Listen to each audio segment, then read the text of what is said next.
한국 국회가 합의를 지키지 않았다. 관세를 15%에서 25%로 인상한다. 2026년 1월 27일 트럼프 대통령이 SNS에 올린 한 문장이 한국 경제를 뒤흔들었습니다.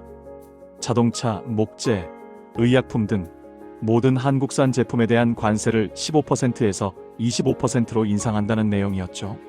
하나증권 분석에 따르면 이 조치가 현실화되면 현대, 기아차만 연간 10조 8천억 원의 관세를 내야 합니다.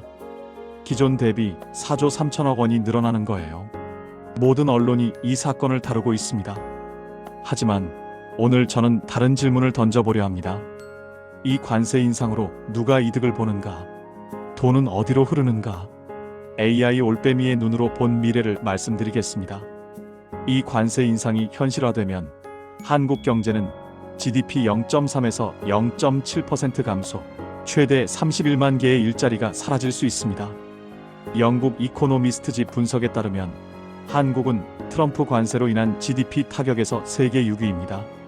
중국 8위나 일본 11위보다 더 큰 충격을 받는다는 뜻이에요. 왜 이런 상황이 됐는지, 누가 이득을 보는지, 그리고 우리가 어떻게 대비해야 하는지 지금부터 하나씩 분석해 보겠습니다. 먼저 이 상황에서 돈을 버는 사람들을 찾아보겠습니다. 첫 번째 직접 수혜자는 당연히 미국 정부입니다. 관세란 무엇인가요? 수입품에 붙는 세금입니다. 15%에서 25%로 올린다는 건 한국 기업이 미국에 내는 세금이 그만큼 늘어난다는 뜻이에요. 현대기아만 연간 4조 3천억 원을 더 내게 됩니다. 이 돈이 어디로 가나요? 미국 재무부로 들어갑니다. 두 번째 직접 수혜자는 미국 자동차 업계입니다. 흥미로운 점이 있어요. 일본과 EU의 관세는 아직 15%로 유지되고 있습니다. 한국만 25%가 되면 어떻게 될까요? 같은 가격대의 현대차와 도요타차가 있다면 현대차만 10%포인트 더 비싸지는 겁니다. GM, 포드 같은 미국 자동차 회사들은 경쟁자가 약해지는 걸 지켜보기만 하면 됩니다. 세 번째 직접 수혜자는 미국 현지 생산 시설을 가진 기업입니다. 관세는 수입품에만 붙습니다. 미국에서 만든 제품은 관세가 없어요. 현대차 그룹은 이미 미국 내 생산 능력을 70만 대에서 120만 대 이상으로 확대할 계획입니다. 역설적이죠. 한국 기업이 미국에 투자하면 할수록 한국 내 일자리는 줄어듭니다. 이제 파급 효과로 이득을 보는 간접 수혜자들을 살펴보겠습니다. 첫 번째는 일본과 EU 자동차 기업입니다. 일본이나 EU의 관세는 15%로 유지되는데 한국만 25%가 되면 가격 경쟁력에서 10%포인트 차이가 납니다. 토요타, 혼다, BMW, 벤츠가 가만히 앉아서 시장 점유율을 가져가는 구조예요. 두 번째는 동남아 생산 기지입니다. 한국에서 직접 수출하면 25% 관세. 그런데 베트남이나 멕시코에서 생산해서 수출하면 관세가 다릅니다. 베트남의 대미 수출에서 삼성전자 등 한국 기업 생산품이 차지하는 비중이 30%에 달합니다. 관세를 피하려는 우회 수출이 이미 대규모로 진행 중인 겁니다. 세 번째는 통상 전문가와 컨설팅 업계입니다. 한국경제인협회 설문조사에 따르면 기업들이 겪는 가장 큰 어려움은 트럼프 정부 관세 정책의 잦은 변경에 따른 불확실성입니다. 불확실성이 커질수록 누가 이득을 볼까요? FTA 전문 변호사, 관세 컨설턴트, 시장이 불안할수록 이 분야 매출은 올라갑니다. 이제 가장 흥미로운 부분입니다.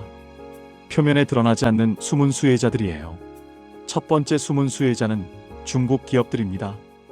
역설적이죠. 미국이 중국을 견제하려고 시작한 무역전쟁인데 한국이 약해지면 중국에 기회가 생깁니다. 한국 자동차가 미국에서 밀리면 유럽이나 신흥국 시장에서 중국 전기차가 치고 올라옵니다. 두 번째 숨은 수혜자는 달러 자산 보유자입니다. 관세 뉴스가 나올 때마다 원달러 환율이 요동칩니다. 최근 1470원대까지 올랐어요. 환율이 오르면 달러로 자산을 가진 사람들은 이득입니다. 반면 서민들은 수입 물가가 올라서 생활비 부담이 커집니다. 같은 사건인데 누군가는 이득, 누군가는 손해입니다. 세 번째 숨은 수혜자는 미국 에너지 업계입니다. 트럼프 대통령은 석탄 산업 행사에서 일본, 한국, 인도와 석탄 수출을 늘릴 역사적 무역 합의를 했다고 발언했습니다. 한국은 작년에 미국산 LNG 등 에너지 1천억 달러 구매를 약속했습니다. 관세 협상의 레버리지로 에너지 구매가 활용되는 거예요. 그렇다면 피해자는 누구일까요?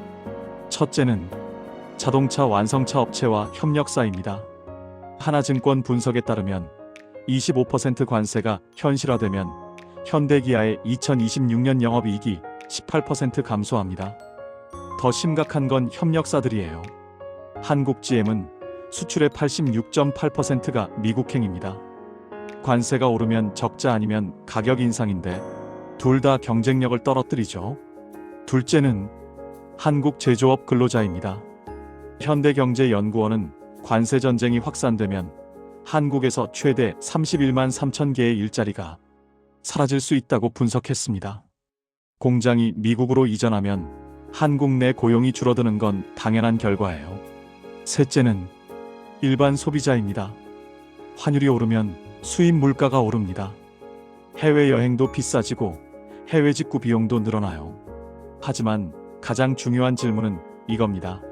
국가 정책의 초점이 한국 산업 보호인가요? 아니면 미국에 대한 투자 유치인가요? 이제 더 큰 그림을 보겠습니다.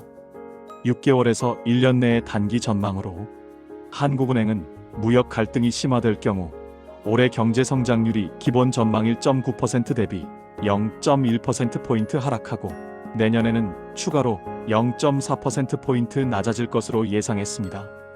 대미투자특별법이 국회를 통과하면 관세가 다시 15%로 낮아질 가능성도 있습니다. 하지만 협상은 언제든 뒤집힐 수 있어요. 2에서 3년 내의 중기 전망으로는 한국 기업들의 미국 현지 생산 비중이 높아지면서 국내 제조업 기반이 약화될 수 있습니다. 반도체에 대한 관세 압박도 본격화될 전망이에요. 트럼프 행정부는 이미 미국에 공장을 짓지 않으면 100% 관세라고 경고한 바 있습니다. 과거 사례를 보면 2018년 트럼프 일기 때도 비슷한 패턴이 있었습니다. 철강, 알루미늄 관세로 시작해서 자동차, 반도체로 확대됐죠.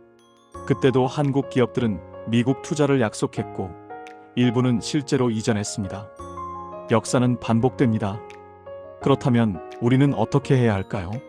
첫째는 수출 관련 주식을 보유하고 계시다면 포트폴리오를 점검하세요. 현대차, 기아, 자동차 부품주는 관세 뉴스에 민감하게 반응합니다. 단기 변동성에 휘둘리지 말고 중장기 실적 전망을 확인하세요. 둘째는 환율 리스크를 관리하세요. 달러 자산이 있다면 지금은 환차익 구간입니다. 하지만 협상이 타결되면 환율이 떨어질 수 있어요. 해외여행이나 해외 직구를 계획 중이라면 환율 고점에서 무리한 지출은 피하세요. 셋째는 자동차 부품 업종 종사자라면 회사의 대응 전략을 주시하세요. 미국 현지 생산 확대는 한국 공장 물량 감소를 의미할 수 있습니다. 필요하다면 기술 역량 강화나 직무 전환을 미리 준비하는 것도 방법입니다. 넷째는 뉴스의 이면을 읽는 습관을 들이세요. 트럼프의 관세 발표는 종종 협상 전술입니다. 25% 관세 발표 뉴스가 나와도 관보 개제 여부, 시행 일자를 확인해야 실제 영향을 판단할 수 있습니다. 다섯째는 분산 투자를 고려하세요. 대미 수출 의존도가 높은 종목 대신 내수 중심 기업이나 미국 외 시장에 강한 기업으로 포트폴리오를 다변화하는 것도 전략입니다. 특히 40에서 60대 중장년층은 은퇴 자산에 영향을 미칠 수 있으니 신중한 판단이 필요합니다. 오늘 분석을 통해 여러분께 3가지 질문을 남깁니다. 첫째는 왜 한국만 25% 관세를 맞았고 일본과 EU는 15%를 유지하고 있을까요? 협상력의 차이인지 정치적인 문제인지 생각해 보세요. 둘째는 관세 압박으로 한국 기업이 미국에 투자하면 그 돈은 어디서 나오고 누가 비용을 치르게 될까요? 미국 투자가 늘면 한국 내 투자가 줄어들 수 있습니다. 일자리와 세수에 미치는 영향을 생각해 보세요. 셋째는 이 상황에서 내가 피해자 쪽이 아니라 수혜자 쪽에 설 수 있는 방법은 무엇일까요? 구조를 이해하면 대응 전략도 보입니다. 물론 제 예측이 100% 맞지 않을 수 있습니다. 미래는 항상 변수가 있으니까요. 하지만 과거 데이터와 현재 흐름을 보면 대비하는 것과 안 하는 것은 분명한 차이를 만듭니다. 재미있게 봐주시고 다른 관점도 있다면 댓글로 알려주세요. 다음 영상에서는 또 다른 이슈를 올빼미의 눈으로 분석해 보겠습니다. 감사합니다. 올빼미의 눈이었습니다.